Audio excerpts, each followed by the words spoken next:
Shalom Bapak Ibu, tema renungan kita pada hari ini yaitu kuasa kehadiran Tuhan.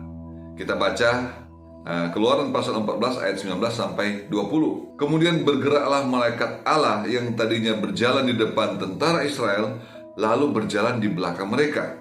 Dan tiang awan itu bergerak dari depan mereka, lalu berdiri di belakang mereka. Jadi awalnya di depan, kemudian berpindah ke belakang.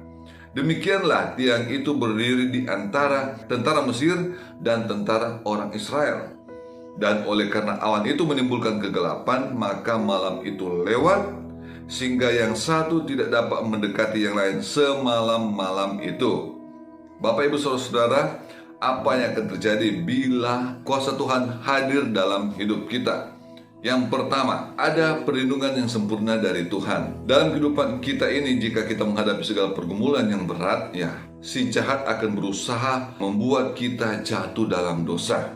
Tapi puji Tuhan, karena kuasa Tuhan hadir dalam kehidupan kita, maka Tuhan akan membentengi kita dari maksud-maksud si jahat. Sebagaimana bangsa Israel dibentengi oleh tiang awan, sehingga rencana jahat dari tentara Mesir kepada bangsa Israel itu tidak bisa terjadi. Berperang ganti kita. Dalam menghadapi persoalan ini sudah pasti kita tidak akan mampu dengan kekuatan kita sendiri, apalagi itu persoalan yang sangat berat. Allah ini menunjukkan kuasanya kepada bangsa Mesir, bagaimana dia menolong bangsa Israel ini sehingga bisa melewati laut Teberau. Sedangkan bangsa Mesir ini tidak bisa. Jadi kuasa Allah ini berperang menggantikan kita. Kalau kita lihat ke belakang, sebelum bangsa Israel keluar dari tanah Mesir, di mana ada 10 tulah yang Tuhan lakukan sendiri kepada bangsa Mesir. Tuhan berperang sendiri kepada bangsa Mesir, membela bangsa Israel, membela umatnya. Yang ketiga, musuh gemetar dan mundur. Saat bangsa tentara Mesir ini melewati lautan Teberau, Tuhan membuat kekacauan sehingga roda mereka ini oleng dan mereka sulit untuk mendekati bangsa Israel, sehingga mereka sadar bahwa sebenarnya bangsa Israel ini tidak melakukan perlawanan apa-apa, tapi mereka sadar bahwa Tuhan yang berperang melawan mereka, sehingga mereka takut, gemetar, dan mundur. Yang keempat, ada mujizat Tuhan. Mujizat pasti terjadi. Kita lihat kisah bangsa Israel yang bisa melewati laut Teberau itu karena apa? Karena Tuhan memberikan mujizat.